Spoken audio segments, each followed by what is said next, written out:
میخوای که یله کنم من اگه من مسلمان بنده خدایم که طلاق من رازو بستنیم که اگه کرد بودن کار دوام دارم میزنم به سر دارم بخیه میکنم میرم کار دوام کن میبر میدر من خود کردم که وقتی من میزد جای کار دالا خوب شده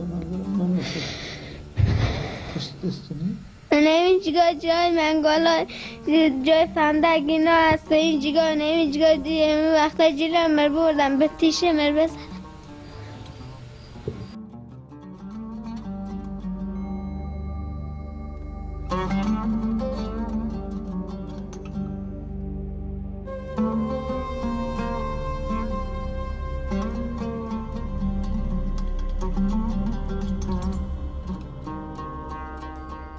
I'm not sure how much honor is there when you kill to defend your faith. And the word honor is of a man, of an entire family, but mainly of a man. It's usually related and kept to the female, to mother, daughter, and wife. To give one sentence about definition of honor killing is when a female is killed because of perceived inappropriate behavior by that female within her own extended family. There behind her house. He's like walking distance.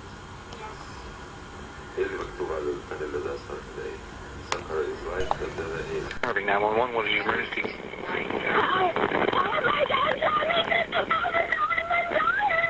What's going on, man? I'm dying, that's what's up. Okay, let me transfer you. I'm gonna get the fire department online, okay? Amina, Saeed, 18, Sarah, 17. They were killed by their father and their uncle for being westernized and having boyfriends. Those who commit honor killings not only overseas among Muslim nations, but also here in United States and in particular New York, the perpetrators are usually man, usually the father or husband or brother, and also very close male cousins. And sadly to say that a number of times mother and siblings would also help in cleansing this dishonor to the family.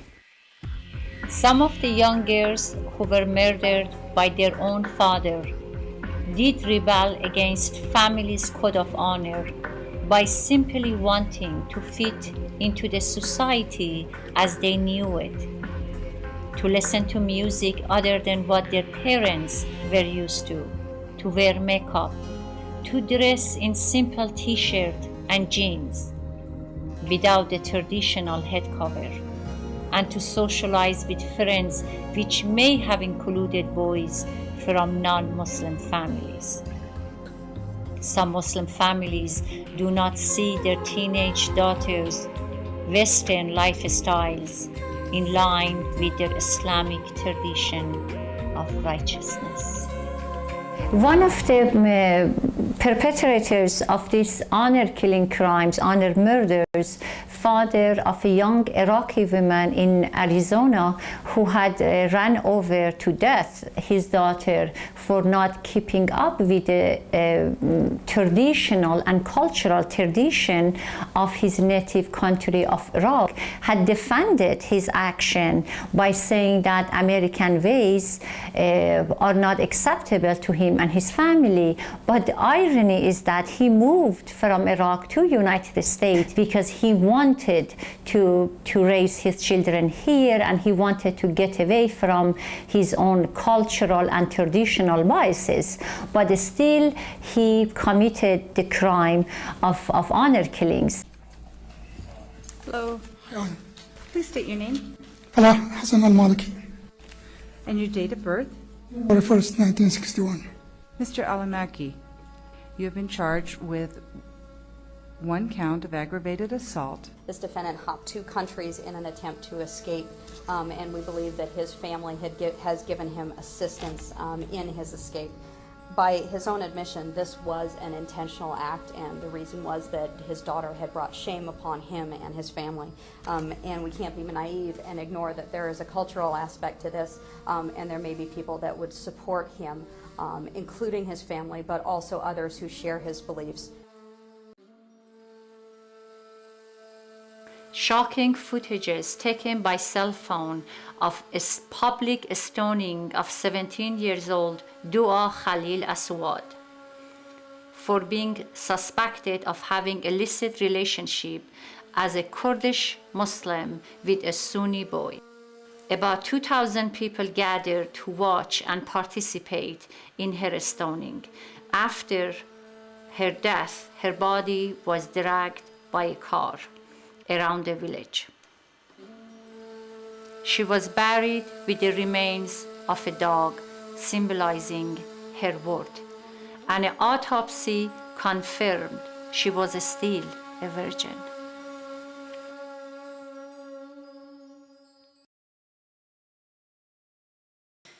Another recent case of honor killings in the United States occurred in Kingston, Ontario on June 30th, 2009. It involved the Shafia family. Mohammed, Tuba, and Hamed Shafia were charged with murdering Mohammed and Tuba's 3 daughters, as well as Mohammed's first wife. The women were found in a car underwater. What was interesting about this case was that there was a lot of evidence pointing to an honor killing. First, that the women had been rumored of dishonoring their family by refusing to wear traditional dress, by using the internet, and by dating non-Muslim men. I believe there was other evidence as well as to why it was an honor killing. Yes. Police intercepted communications where the family was talking about the crime and heard the father referring to his daughters as whores. He was also heard to say that he's happy that, and his conscience was clear, that they hadn't done good and God punished them in this way. He was quoted as saying, "Even if they hoist me up onto the gallows, nothing is more dear to me than my honor." In conclusion, the court found that each of them were guilty on 4 counts of first-degree murder. One of the elements for first-degree murder is premeditation. They were all sentenced to an automatic life sentence with no chance of parole for the first 25 years.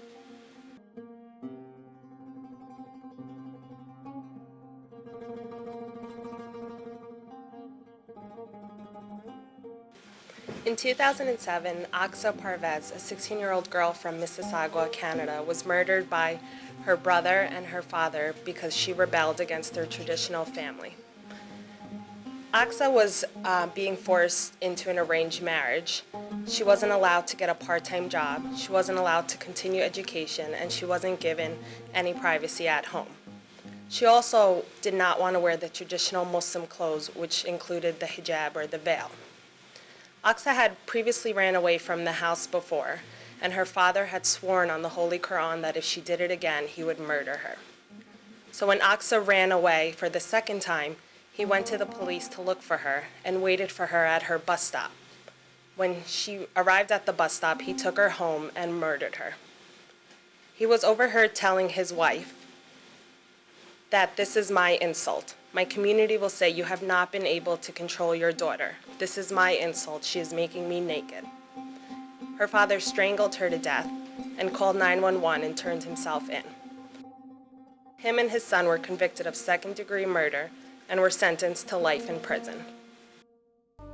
Behnaz Mahmoud, 19 years old, left an abusive arranged marriage and ran off with a man of her choice. Her father hired 2 men who raped her, strangled her, and left her body in a suitcase. Leaving an abusive husband and asking for a divorce, refusing an arranged marriage, and desiring to go to college has been used by families to justify these murders for honor. Rand Abdul Qadir was killed by her father for having relationship with British soldier when her mother testified in court. Husband killed the mother. Fahima Sahindel, 26 years old, shot by father.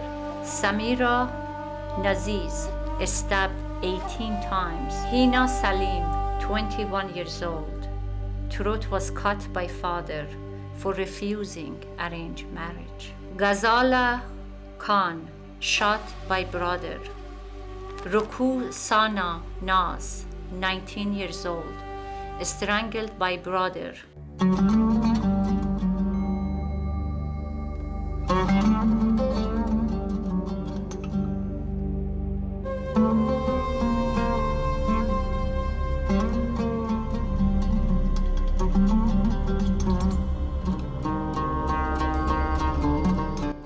Although the official numbers of honor killings worldwide is 5,000, but unofficially it is as high as 20,000 and more. Majority of honor killings, of course, they go unreported. Therefore, it is very hard to get an actual number. But countries, by their own estimate, according to UN collection of these estimates, it's about 5,000.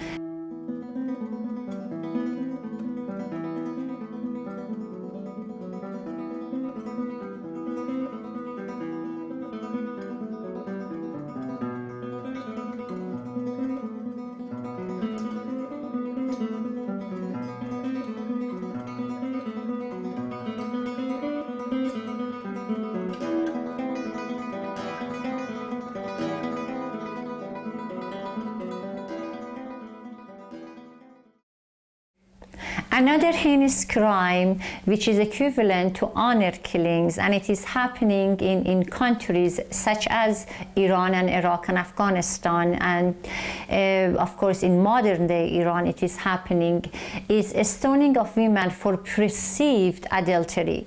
And again, based on universally accepted Quranic verses, stoning is also un-Islamic, just like honor killings. It doesn't exist in the Quran. يبدأ جسدها بالارتعاش ويستمر الرجال بالرجم وبعد مدة قصيرة يهمد الجسد.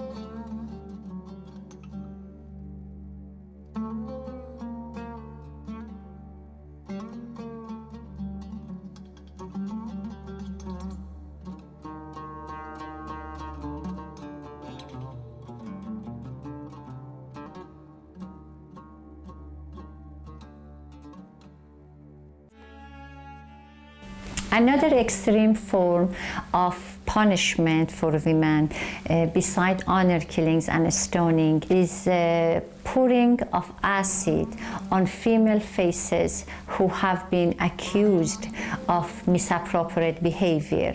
There are a number of victims who have, of course, luckily survived, but after looking at their photos before and after they were punished, you would know that they are now living a life of being condemned.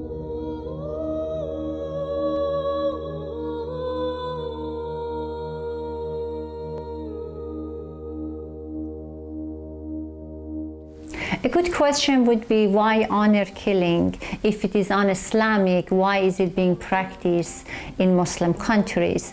An answer to that question is not very easy. Tradition and religion, they are intertwined and they are entangled in such a way that it is very hard to distinguish and try to separate between culture, tradition, and religion.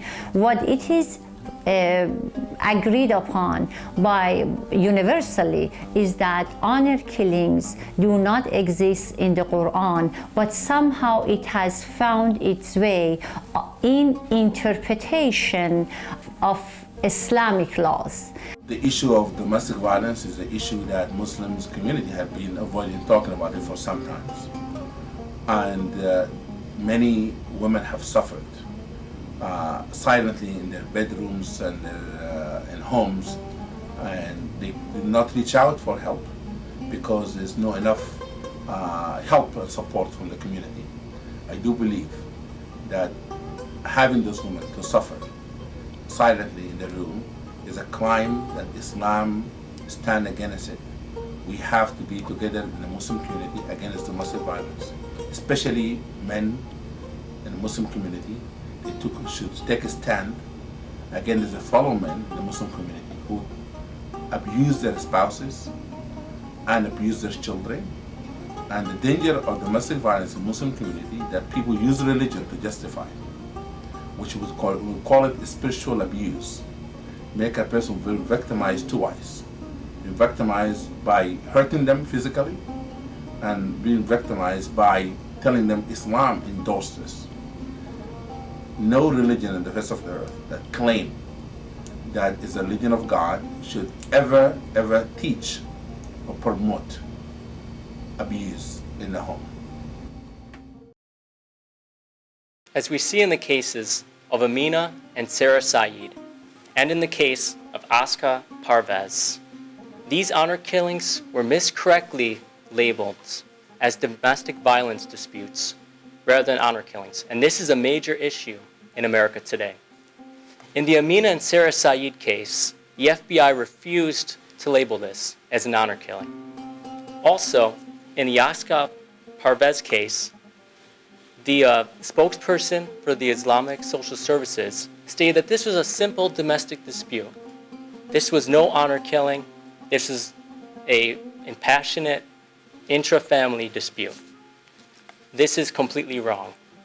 Particularly in the Aska Parvez case, it is clear that her father stated to his wife that he was dishonored by her actions and her failure to wear the hijab. The problem with America today is that we're almost too culturally sensitive. However, what we must realize is that when it comes to balancing equal access to women's rights and cultural sensitivity, this access to rights for women's rights must take precedent. There are two reasons in conclusion why we must, as a country, label honor killings for what they are.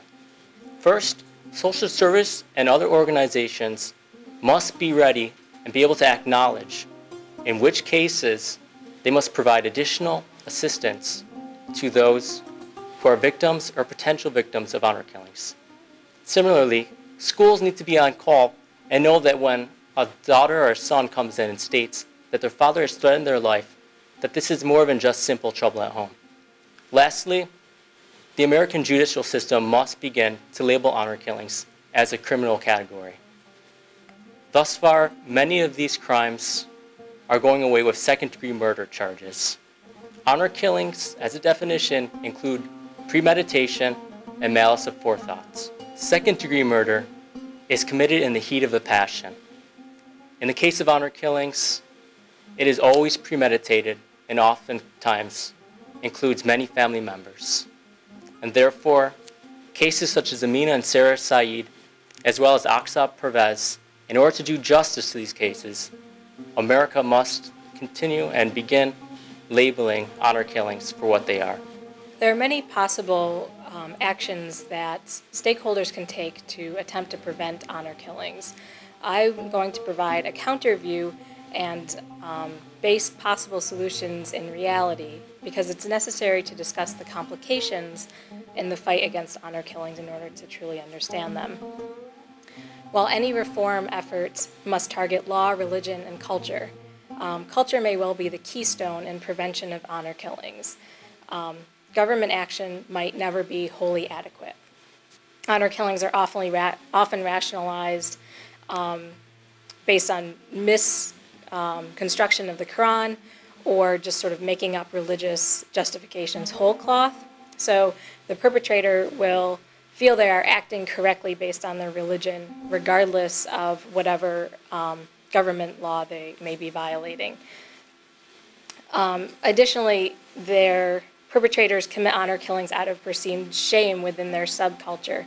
And so an isolated community may well exert more pressure on the individual than would the greater society and the laws of that society. We as mainstream Muslim here in United States, we should all condemn honor killings, publicly, and at the same time we should try to change this misconception about honor killings and stoning to be Islamic by changing those books, those writings that does talk about honor killings as being acceptable within Muslim community.